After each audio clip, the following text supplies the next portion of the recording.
Bismillahirrahmanirrahim. Assalamualaikum warahmatullahi wabarakatuh. Alhamdulillah, wassalatu wassalamu ala rasulillah Sayyidina Muhammad ibni Abdillah wa ala alihi wa sahbihi wa man wala wa la hawla wa la quwata illa billahil aliyyil azim. Amma ba'du, yang saya hormati para orang tua, para sesepuh, para asatidah, wabil khusus Al-Mukarram Pamanda Ustaz Muzaki, Al-Mukarram Ayahanda Abah Mujib, hadirin bapak-bapak yang dimuliakan Allah Subhanahu wa taala. Alhamdulillah, nikmat yang sangat besar. Allah Subhanahu wa taala masih memanjangkan usia kita, menyehatkan badan kita, dan masih memberi taufik hidayah, kemudahan kepada kita semua untuk beribadah di Masjid Jami Al-Faizin. Semoga semua rangkaian ibadah yang kita lakukan diterima oleh Allah Subhanahu wa taala. Segala kekurangannya semoga disempurnakan oleh Allah Subhanahu wa taala. Allah ampuni segala dosa-dosa kita, Allah ganti kesalahan-kesalahan kita dengan kebaikan, dan kita minta kepada Allah semoga bertambah usia, bertambah dekat kita dengan Allah, bertambah usia, bertambah semangat dalam ibadah, bertambah usia, bertambah jauh daripada dosa. Dan kita minta kepada Allah Subhanahu wa taala semoga segala hajat-hajat kita, baik hajat dunia maupun hajat akhirat, semoga dikabulkan oleh Allah Subhanahu wa taala.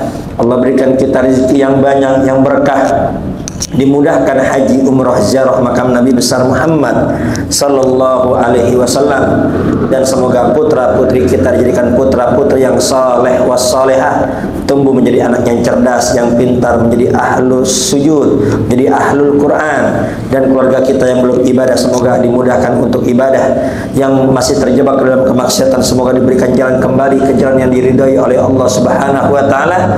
Dan kita mohon kepada Allah Subhanahu wa taala semoga Allah Subhanahu wa taala wafatkan kita dalam keadaan husnul khatimah, amin, Allahumma amin. Sebelum kita mulai taklim kita, terlebih dahulu kita baca Al-Fatihah untuk mualif kitab dan untuk guru-guru kita yang sudah mendahului kita. Al-Fatihah Ruhi Al-Imam Ibnu Hajar Al-Asqalani, Syekh Ali bin Abbas Al-Maliki, Syekh Sulaiman Nuri, Murabbi Ruhina Lahbi Hamid Nagib bin Syekh Salim, dan hadratin Nabi Muhammadin sallallahu alaihi wasallam. Al-Fatihah. A'udzubillahi minasyaitonir rajim. Bismillahirrahmanirrahim. Alhamdulillahirabbil alamin arrahmanir rahim maliki yaumiddin. Iyyaka na'budu wa iyyaka nasta'in. Ihdinas siratal mustaqim. Shiratal ladzina an'amta 'alaihim ghairil maghdubi 'alaihim waladdallin. Amin. Bismillahirrahmanirrahim. Qala al-muallif rahimahullahu taala wa nafa'na bihi wa bi ulumihi fid dharaini. Amin. Sampailah kita pada hadis nomor 315. An Aisyah radhiyallahu anha qalat, dari Sayyidah Aisyah, semoga Allah meridai beliau berkata, kana Rasulullah sallallahu alaihi wasallam, dahulu Nabi besar Muhammad sallallahu alaihi wasallam, yusallid duha arba'an aw yazida ma syaa Allah. Itu Nabi besar Muhammad sallallahu alaihi wasallam itu salat duha terkadang 8 rakaat dan terkadang lebih dari 8 rakaat, terkadang 6 rakaat, ya, terkadang 8 rakaat, dan terkadang paling banyak itu 12 rakaat. Dan yang paling afdal 8 rakaat. Kenapa? Karena riwayat hadisnya lebih sahih. Ya. Jadi sholat duha paling sedikit 2 rakaat, sedangnya 4 rakaat, paling banyak 8 rakaat. Ya. Jadi ada juga pendapat 12, akan tapi pendapat terkuat sholat duha itu hanya 8 rakaat. Rawahu Muslim, hadis riwayat Muslim. Walahu anha, dan dari sana Aisyah juga, su'ilat, beliau ditanya, hal kana Rasulullah sallallahu alaihi wasallam yusolli duha, apakah Nabi besar Muhammad sallallahu alaihi wasallam salat duha? Qalat la, dijawab oleh sana Aisyah, tidak, illa an yaji'a min maghibi, kecuali apabila dia datang dari perjalanan luar kota. Ya, kata sana Aisyah, ya, ketika ditanya apakah Nabi besar Muhammad salat duha, enggak, ya, hanya saja apabila beliau datang dari safar, beliau melakukan salat duha. Habis perjalanan jauh, beliau melakukan salat duha. Walahu anha, dan dari sana Aisyah juga, ma ra'aitu Rasulullah sallallahu alaihi wasallam yusolli qattu subhatat duha wa inni la usabbihuha. Sana Aisyah bercerita, aku tidak pernah melihat Nabi besar Muhammad sholat duha sama sekali. Akan tetapi aku sholat duha. Ya, nanti ada penjelasannya. Al-makna al-ijmali, makna secara global, min mahasil islami, dari bagusnya agama Islam, an ja'ala li kulli waqtin wadhifatan min wadhaifin lil ibadati wajibatan kanat au masnuatan. Dan dari bagusnya Islam, beliau menjadikan waktu-waktu tertentu itu ada tugas ibadah. Di waktu duha ada sholat yang dikerjakan, di waktu ba'da isya malam ada sholat yang dikerjakan, di tengah malam ada sholat yang dikerjakan, terbit fajar ada sholat yang dikerjakan, terbit matahari ada sholat yang dikerjakan, matahari naik satu tombak ada sholat yang dikerjakan. Jadi intinya, ya, agama Islam agama yang bagus, ya. Di waktu-waktu tertentu ada kewajiban atau kesunahan ibadah kepada Allah Subhanahu wa ta'ala. Wa naw'uha wa naw'aha li alla tajjarun nafsu min mulazamati naw'in khasin rifqan bil ibad. Dan ibadah ini dibuat oleh Allah Subhanahu wa ta'ala bermacam-macam. Ya, ada sholat, ada puasa, ada zakat, ada haji, ada umroh, ada itikaf, ada baca Quran, ada baca tasbih, ada baca istighfar. Kenapa? Agar manusia tidak bosan.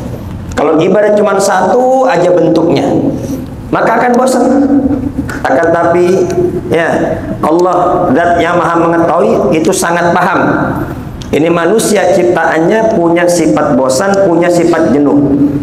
Kalau ibadah atau mendekatkan diri kepada Allah hanya dengan ibadah yang sama, maka kebanyakan manusia akan bosan. Maka itu diciptakan ibadah macam-macam.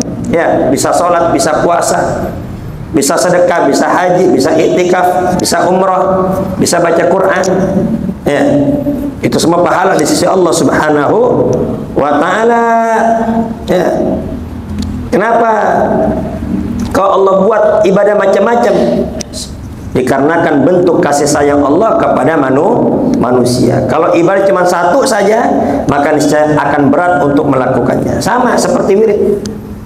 Wirid Allah buat macam-macam. Selawat juga namanya wirid, istighfar juga wirid, tasbih juga wirid, takbir wirid, alhamdulillah wirid, hauqalah la haula wala quwata illa billah juga wirid, baca Quran juga wirid, duduk majlis ilmu juga wirid. Wirid itu umum. Ya. Allah ciptakan wirid bermacam-macam. Kenapa? Agar manusia tidak bosan. Wa hadza waktu duha, dan waktu salat duha inda irtifa'is syamsi, ketika terbitnya matahari.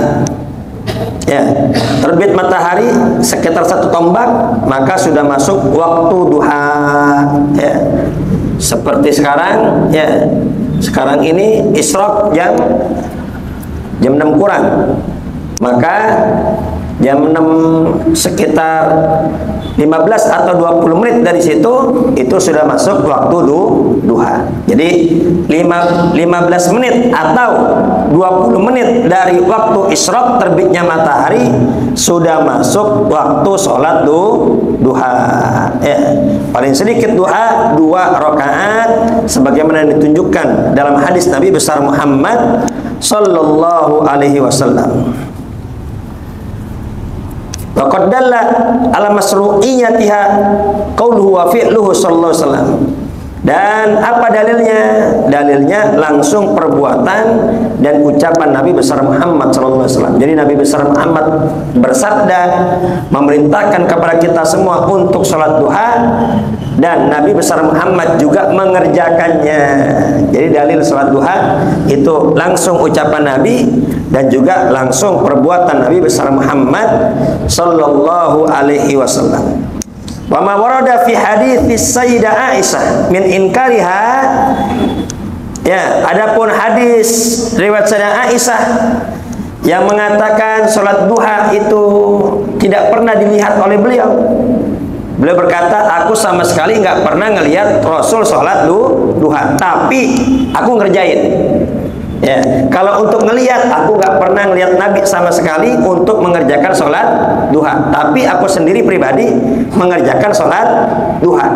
Nah, jawaban yang pertama, Allah yalzama min naf'i ru'yatiha salat duha minhu sallallahu alaihi wasallam adamu uqu'iha bil fi'li fil waqi wa nafsil amr. Ya. Dengan kita tidak melihat waktu duha, ya, kita nggak melihat waktu duha, bukan berarti sholat duha itu nggak ada. Ya, sholat duha itu tetap ada. Jadi di sini disebutkan, jadi Sayyidah Aisyah itu tidak pernah melihat Nabi besar Muhammad sholat duha. Akan tapi bukan berarti dengan tidak melihatnya Sayyidah Aisyah kepada Nabi dari sholat duha bukan berarti sholat duha tidak ada. Ya, itu pribadi Sayyidah Aisyah saja yang tidak melihat. Akan tapi sahabat-sahabat yang lainnya itu melihat Nabi besar Muhammad sholat duha. Ya, contoh, ini pada malam ini kita semua mengaji. Jadi yang tahu kejadian pada malam ini yang ikut ngaji saja. Adapun yang tadi yang habis ikut kampanye kecapean nggak hadir, ya, dia nggak ke masjid, dia nggak tahu kejadian pada hari ini. Ya, bukan berarti dengan dia nggak melihat pengajian, bukan berarti pengajian nggak ada. Misalnya, nih ada yang biasa ngaji tiba-tiba nggak ngaji. Kemarin malam ngaji apa enggak? Nggak tahu ya. Anda nggak lihat. Ya, Anda nggak lihat ada pengajian ya dari rumah. Dia nggak melihat. Apakah dengan dia nggak melihat berarti nggak ada pengajian? Ya enggak, itu pribadi dia yang nggak lihat. Sama. Ini Sayyidah Aisyah tidak pernah melihat Nabi besar Muhammad sholat duha, itu pribadi Sayyidah Aisyah. Bukan berarti nggak ada sholat duhanya. Kemudian yang kedua, apabila ada hadis yang menafikan dan ada hadis yang mengatakan ada. Ini kan ada hadis yang mengatakan nggak ada sholat duha. Siapa? Sayyidah Aisyah. Aku nggak pernah ngelihat Nabi besar Muhammad sholat duha. Ya. Tapi ada dalil juga yang lain. Dalil yang mengatakan sholat duha itu ada. Dan banyak sekali. Baru sampai menjaga sholat duha, maka akan diampuni dosa-dosanya. Walaupun sebanyak buih di lautan. Dan tadi juga riwayat Sayyidah Aisyah, ya. Aku nggak pernah melihat Nabi besar Muhammad sholat duha wa inni la usabbihuha, tapi aku pribadi sholat duha. Ya. Jadi apabila ada dalil yang mengatakan tidak ada dan ada dalil yang mengatakan ada, maka didahulukan yang ada dibanding yang tidak ada. Ya, kalau ada dalil sholat duha nggak ada, tapi ada juga dalil yang mengatakan sholat duha ada, maka dikedepankan yang ada. Kenapa? Karena yang mengatakan tidak ada bisa jadi itu pribadi dia yang tidak tahu. Kira-kira jelas apa tidak? Yang ketiga, anna kanat taf'aluha bi nafsiha istinadan lima ballagha min masru'iyyatiha wa haddun nabi 'alaiha wa hadha yudahu lana makna nafi ru'yatiha. Ya. Jadi Sayyidah Aisyah mengatakan bahwasanya dia tidak melihat, itu pribadi beliau. Akan tapi ya sangat jelas banyak hadis yang mengatakan bahwasanya Nabi besar Muhammad SAW menjelaskan kepada kita semua bahwasanya sholat duha itu ada.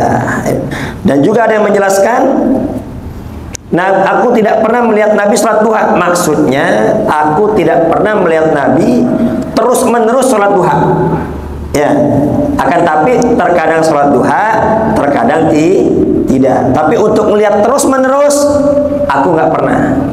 Ya, jadi penjelasan dari perkataan Sayyidah Aisyah, aku tidak pernah melihat Nabi besar Muhammad sholat duha. Maksudnya aku tidak pernah melihat Nabi terus menerus sholat duha. Ya, terkadang ditinggalkan nama Nabi. Ya, dengan Nabi meninggalkan, kenapa? Itu menunjukkan bahwasannya sholat duha itu sunnah. Kalau Nabi besar Muhammad terus menerus mengerjakan sholat duha, nggak pernah ditinggalkan, maka khawatir sholat duha itu jadi wajib. Ya. Terus apa hikmahnya sholat duha? Hikmahnya sholat duha adalah ta'diyatu syukril badan ala nikmatis sihah, mensyukuri nikmat badan, mensyukuri nikmat sehat wal afiat. Dikarenakan kita bangun di pagi hari, ya, masih dikasih napas, masih dikasih melihat, masih dikasih mendengar, masih dikasih dapat berbicara, masih dikasih dapat bangun berdiri, masih dikasih dapat duduk, masih dikasih dapat berjalan, tangan normal, kaki normal. Syukur sama Allah. Bagaimana cara syukurnya? Dengan mengerjakan sholat duha meskipun hanya 2 rakaat. Ya. Dengan dalil hadis Nabi besar Muhammad SAW, yusbihu ala kulli sulama minan nas shadaqah. Di setiap pagi hari itu, tiap persendian kita itu harus disedekahi. Nih, kita bangun pagi hari, ya, dalam keadaan sehat, maka persendian yang ada di tubuh kita harus disedekahi. Semua jumlahnya 360 persendian. Ya, nih jari berapa sendi? Banyak nih jari. Ya, ini sambung-sambungan nih sendi. Ini kalau nggak ada persendian, jari kita nggak bisa gerak. Ya, ini jarinya udah banyak persendian. Jadi di tubuh kita semua jumlah persendian sebanyak 360 persendian. Dan itu harus disedekahin. Ucapan subhanallah, subhanallah, subhanallah itu sedekah.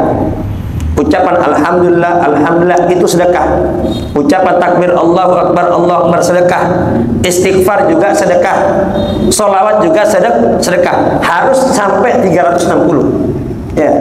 Kita senyum sama orang itu juga sedekah. Kita ngasih makanan juga sedekah. Intinya harus sampai 360. Akan tapi apa jawaban Nabi besar Muhammad SAW? Ya, itu setiap pagi persendian kita harus disedekahi yang jumlahnya sangat banyak, dan itu cukup dengan kita mengerjakan 2 rakaat sholat duha. Ya, kan kalau kita suruh ngitung 360 persendian, wah banyak. Ya, menghilangkan paku di jalan, ada paku, ada beling, kita singkirkan, itu sedekah. Nah, kita kalau ngitung susah. Maka dengan kita sholat duha berarti kita sudah bersyukur atas nikmat sehat wal afiat, ya, bersyukur atas nikmat persendian dari Allah Subhanahu wa taala. Summa qala wa yaqumu maqama dzalika rak'atan yarka'uhuma minad duha. Ya.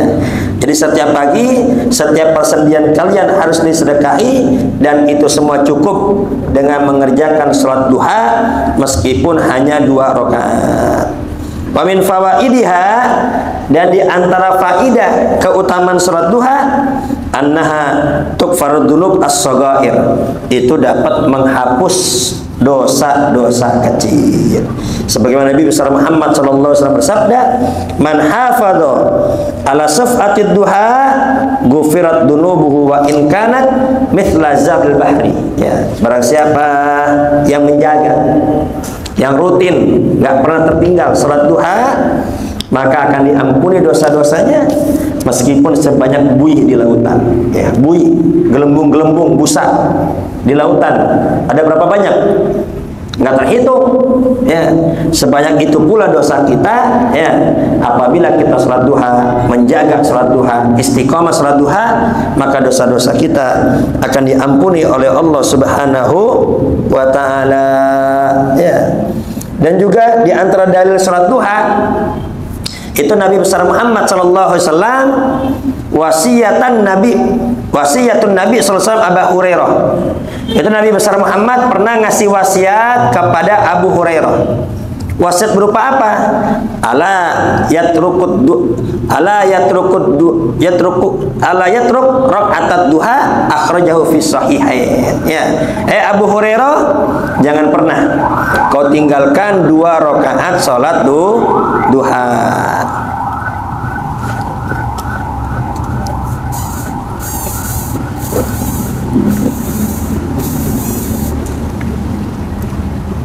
Dan Nabi besar Muhammad sallallahu alaihi wasallam, ya, kata Sayyidina Aisyah, wa in kana Rasulullah sallallahu alaihi wasallam yada'ul amala wa huwa yuhibbu an ya'mala bih khasyatan an ya'mala bihin nas fa yafradu alaihim. Dan Nabi besar Muhammad terkadang meninggalkan suatu amalan, ya, amalan sunnah terkadang ditinggalkan sama Nabi, sama seperti tarawih. Itu Nabi besar Muhammad sholat hanya 3 atau 4 malam. Selebihnya Nabi nggak sholat. Kemudian sama duha. Itu duha kalau lagi Nabi mengerjakan, Nabi ngerjain. Tapi kalau lagi Nabi libur, Nabi libur untuk menunjukkan bahwasannya sholat duha itu hukumnya sunnah. Fiqhul hadis, pelajaran apa dapat kita ambil dari hadis ini? Yang pertama, masru'iyatu sholatid duha wa bayanu adadi rakaatiha. Disyariatkannya sholat duha dan penjelasan jumlah berapa sholat duha. Nah, berapa jumlah sholat duha? Paling sedikit 2, sedang 8, paling banyak sedang 4, paling banyak adalah 8. Ada yang mengatakan 12, akan tapi pendapat yang sahih, pendapat yang kuat mengatakan duha hanya 8 rakaat. Kemudian selanjutnya istihbabu salatid duha lisababi kal qudumi minas safar. Sunnah salat duha seperti contoh baru pulang dari perjalanan jauh. Jadi barang siapa yang baru pulang dari perjalanan jauh, baru sampai dari luar kota, maka sunnah untuk sholat duha sebagai bentuk rasa syukur kepada Allah karena Allah sudah memberi keselamatan bagi dia selama dalam perjalanan. Shallu ala Muhammad.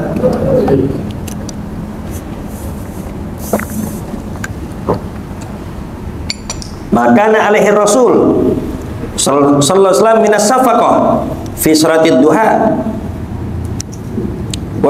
Maka Nabi Rasul sallallahu alaihi wasallam minas safaqah war rahmah bi ummati. Hadis tadi juga menunjukkan kepada kita semua betapa besarnya kasih sayang, betapa besarnya cinta Nabi besar Muhammad sallallahu alaihi wasallam kepada umatnya. Jadi kesukaan Nabi, hobinya Nabi itu ibadah. Di antara salat duha.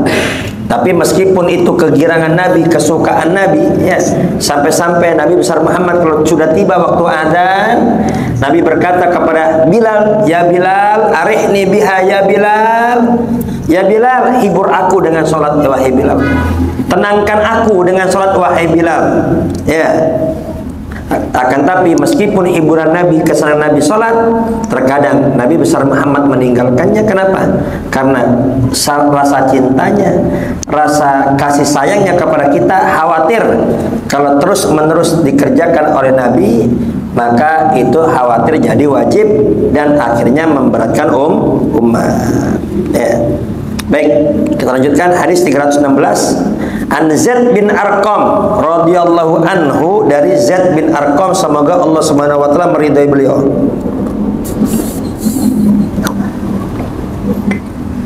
Anna Rasulullah sallallahu alaihi wasallam qala, bahwasannya Nabi besar Muhammad sallallahu alaihi wasallam bersabda, "Salatul awwabina hina tarmadul fisal." Salat awwabin Apa itu awabin? Surat awabin adalah jam'u awab, wa huwal muti'u lillah bitarkidz dzunub wa fi'lil khairat. Ya, yang namanya awabin adalah taat kepada Allah, suatu ketaatan kepada Allah dengan meninggalkan dosa demi dosa dan mengerjakan kewajiban. Itu namanya awab. Ya, arti asalnya al-awabin, orang-orang yang kembali. Ya, di saat orang-orang udah capek kerja atau di saat orang-orang sibuk mau berangkat kerja, dia ingat sama Allah. Ya, di saat orang-orang kerja atau terjebak ke dalam kemaksiatan, nah dia takut kepada Allah, dia tinggalkan maksiat. Makanya ini salat duha dinamakan juga salat awabin, salatnya orang-orang yang kembali kepada Allah. Sama ba'diyah maghrib. Tuh ba'diyah maghrib, habis salat ba'diyah sunnah, salat 6 rakaat. Nama salatnya salat awabin. Bisa 2 rakaat, bisa 4 rakaat, dan bisa 6 rakaat. Jadi apa? Awabin adalah orang-orang kembali di saat jam-jam itu orang yang kerja masih capek kerja, yang dagang udah capek dagang, dia ingat kepada Allah, dia sholat. Nah, ini termasuk pahala yang sangat besar dari Allah Subhanahu wa ta'ala. Hina tarmadul fisol, kapan waktu sholat duha? Hina tarfadul fisol, ketika anak onta, ya, ketika anak onta tarmadul fisol, sudah merasakan kepanasan. Jadi anak onta kan ada di padang pasir. Ketika dia kakinya sudah mulai kepanasan, berarti masuk waktu duha. Ya. Al-makna al-ijmali, makna secara global, salatul awwabina sannaha syari'u ba'da nisfin nahar fi sa'atin tuftahu fiha abwab bussama wa yandur rabbu azza wa jalla birrahmati ila khalqi. Salat awabin, ya, salatnya orang-orang yang kembali kepada Allah. Salat duha itu sunnah dari syariat, sunnah dari Nabi besar Muhammad sallallahu alaihi wasallam, yang mana waktunya itu setelah pertengahan siang. Ya, jadi siang itu dibagi 4. Siang dibagi 4 kira-kira jam berapa? Jam 9 itu afdolnya. Afdolnya sholat duha itu jam 9. Akan tapi masuknya dari kapan? Dari semenjak 15 menit atau 20 menit dari waktu isyraq. Ya. Jadi sholat subuh. Sholat subuh, ya, kita nunggu terbit matahari, itu namanya isyraq. Dari sholat isyraq 15 menit atau 20 menit itu masuk waktu duha. Ya, sekitar jam 6.15 udah masuk duha. Sampai kapan? Ya, sampai sebelum duhur. Afdolnya dikerjakan ketika jam 9. Akan tapi ya sesuaikan dengan waktu kita. Dikarenakan di sini banyak pekerja, ya banyak yang usaha, maka dia sholat duha sesempatnya dia.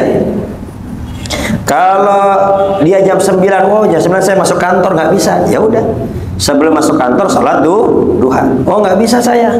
Ya, itu saya berangkat dari semenjak ba'da subuh, masih gelap, belum terbit matahari. Ya udah, sholatnya nanti apa? Mohon maaf, tadi jadi intinya apabila ini saya agak ngantuk ini. Ya, jadi saya agak kurang gitu nyambung karena saya agak ngantuk tadi dari pagi acara di Duren Sawit. Ya, acara Duren Sawit, baru sampai rumah tadi sore.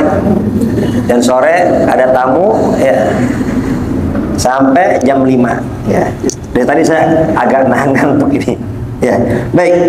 Jadi intinya apabila saya ini berangkat kerja dari semenjak habis subuh, isyraq aja belum terbit, matahari belum terbit, saya udah pergi. Ya, saya nggak bisa sholat duha di awal waktu. Ya udah. Berarti Pak, sholat duhanya memang afdalnya di jam 9. Tapi kalau jam 9 nggak bisa, saya nggak bisa jam 9. Ya udah, sempatnya kapan? Yang penting sebelum waktu duhur. Jadi waktunya panjang. Waktunya panjang 15 menit atau 20 menit. dari terbit matahari itu sudah masuk waktu duha sampai kapan? Sampai sebelum zuhur. Afdolnya jam 9. Ya. Jadi siang dibagi 4. Ya, jam 9 itu afdolnya. Tapi kalau kita nggak sempat jam 9, sesempatnya. Baik. Rawahu Tirmidzi, hadis riwayat Imam Tirmidzi. Ya. Jadi salat awabin ini, salat duha dianggap salat awabin, salatnya orang-orang yang kembali kepada Allah. Kenapa? Karena di waktu itu orang-orang udah sibuk kerja. Orang-orang udah sibuk dengan dunianya, orang-orang udah sibuk dengan aktivitasnya, orang-orang udah sibuk dengan bisnisnya, orang-orang udah sibuk dengan dagangannya. Dia ingat sama Allah Subhanahu wa ta'ala. Makanya yang salat duha gak banyak. Ya, ini waktu duha dibuka masjid.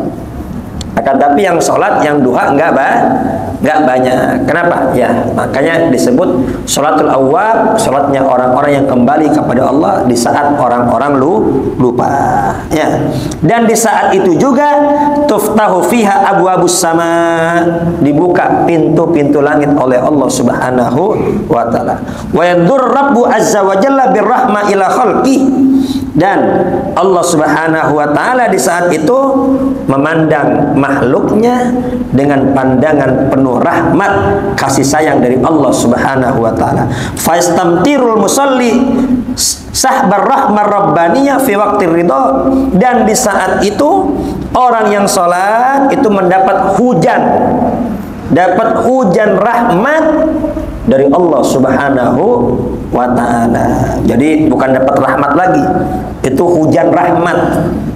Ya, hujan kasih sayang dari Allah Subhanahu wa ta'ala. Ini kalau mata kita dibukakan oleh Allah, wah, kita akan melihat betapa derasnya, betapa banyaknya anugerah rahmat kasih sayang dari Allah Subhanahu wa ta'ala. Sedangkan kita nggak bakal masuk surga tanpa rahmat Allah. Ya.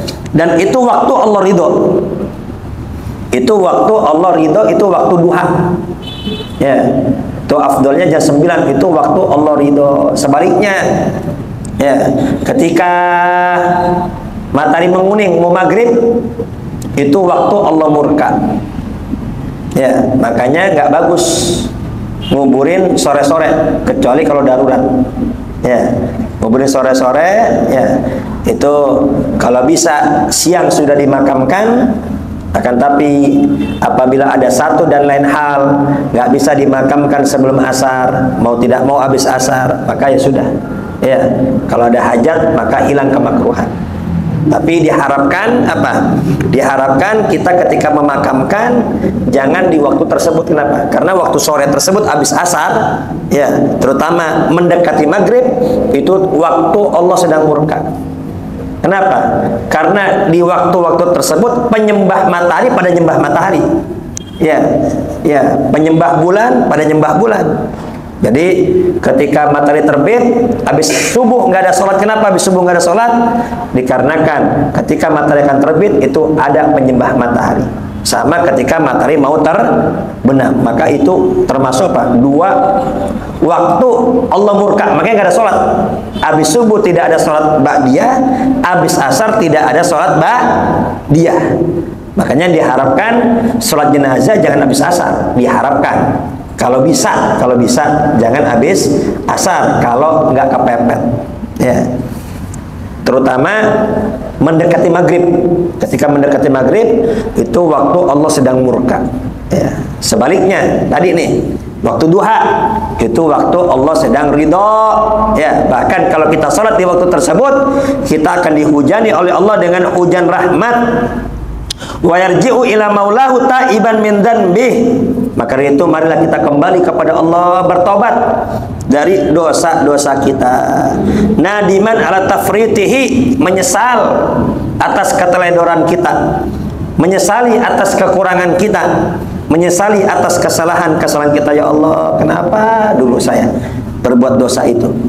Ya Allah, kenapa kok saya terjatuh ke dalam maksiat yang ini dan maksiat yang itu? Itu namanya taubat. Jadi ciri-ciri orang taubatnya diterima ialah setiap dia ingat dosanya dia sedih, dia menyesal. Ya Allah, kenapa dulu sampai ngerjain ini dan itu, menyesal. Beda sama orang yang bangga.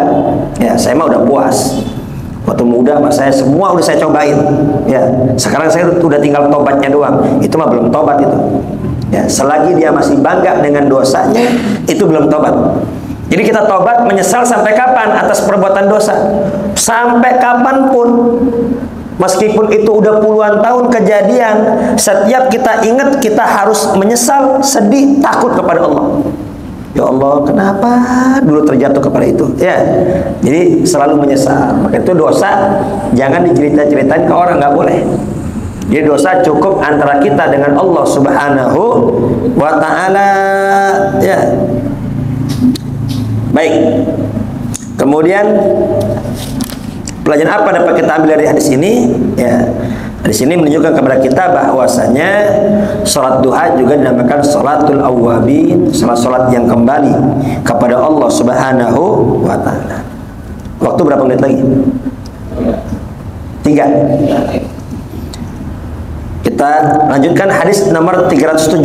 An Anas bin Malik radhiyallahu anhu qala, dari sana Anas bin Malik, semoga Allah meridai beliau berkata, qala Rasulullah sallallahu alaihi wasallam, telah bersabda Rasul sallallahu alaihi wasallam, man salat duha itsnatai asrata rakaatan banallahu lahu qasran fil jannah. Barang siapa yang salat duha 12 rakaat, maka akan Allah bangunkan istana di surga. Ya. Hadis nomor 318, an Aisyah radhiyallahu anha qalat, dari sana Aisyah radhiyallahu anha qalat, dakhala Rasulullah sallallahu alaihi wasallam baiti. Rasul sallallahu alaihi wasallam pernah masuk ke rumahku. Fa shallat duha 8 rakaat. Dan Rasul salat duha sebanyak 8 rakaat. Rawahu Ibnu Hibban fi sahihihi, hadis riwayat Ibnu Hibban di dalam kitab sahihnya.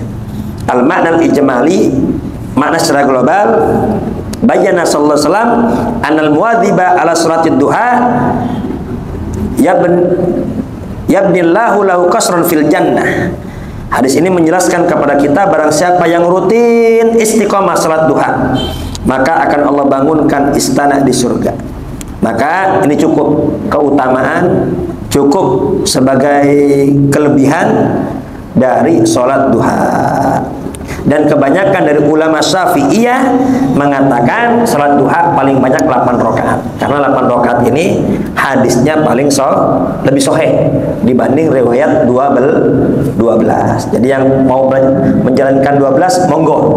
Ya, memang ada riwayat sampai 12, akan tapi riwayat yang lebih kuat salat duha paling banyak hanya 8 rakaat. Semoga kita semua diberikan kemudahan oleh Allah Subhanahu wa taala, diberikan taufik hidayah oleh Allah Subhanahu wa taala dapat mengerjakan salat duha.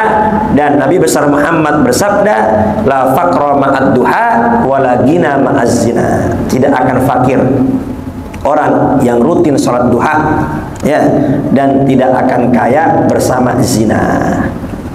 Insyaallah orang yang rutin salat duha, ya, akan diberikan ketenangan oleh Allah, akan diberikan ketentraman oleh Allah Subhanahu wa taala, dan semua permasalahannya akan dibereskan oleh Allah Subhanahu wa taala. Tapi sebaliknya, barang siapa yang berzina, maka akan dimiskinkan oleh Allah. Meskipun secara zahir hartanya banyak, pangkatnya tinggi, tapi suka zina, hidupnya akan terasa sempit, hidupnya akan terasa sumpek, pikirannya penuh dengan stres.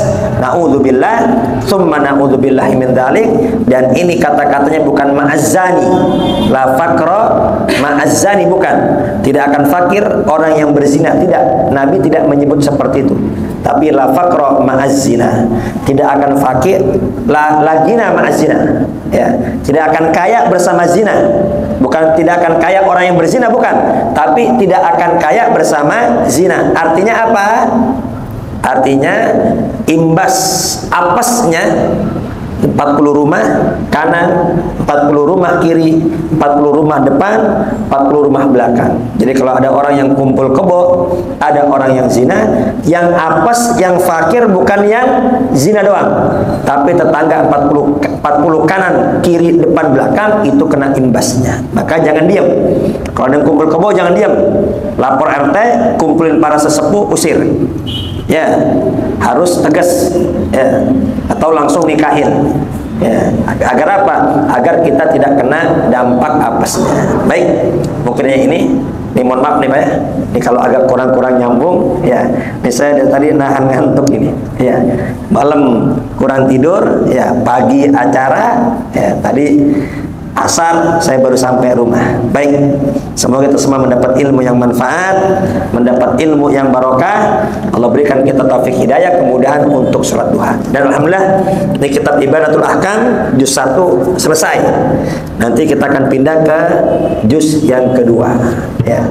Adapun juz yang ketiga dan keempat itu karya Salafi Wahabi. Ya, jadi Sayyid Alwi Al-Maliki setelah mensyarah kitab Bulughul Maram ya 2 jilid, kemudian beliau wafat. Dilanjutkan yang melanjutkan Wahabi. Ya, seharusnya dia pakai nama kitab tersendiri seharusnya. Tapi ini tetap Ibadatul Ahkam. Ya, jilid 3, jilid 4. Kalau yang nggak tahu disangka karya Sayyid Alwi. Padahal bukan, itu karya orang yang berbeda. Itu ketika itu di jilid 3 dan jilid 4. Makanya nanti itu jilid 3, jilid 4 ada pendapat-pendapat yang menyalahkan 4 madhab ya, Imam Abu Hanifah, Imam Malik, Imam Syafi'i, Imam Ahmad bin Hambal disalahin. Jadi yang pintar dia ya, yang pintar dia. Nah kebanyakan yang punya kitab Ibadatul Ahkam yang 4 jilid nggak sadar, dikira dia semua karya Sayyid Alwi dan Syekh Sulaiman An-Nuri. Padahal tidak ya, yang jilid 3 di 4 itu karya ulama Salafi Wahabi. Baik, mungkin ini. Assalamualaikum warahmatullahi wabarakatuh.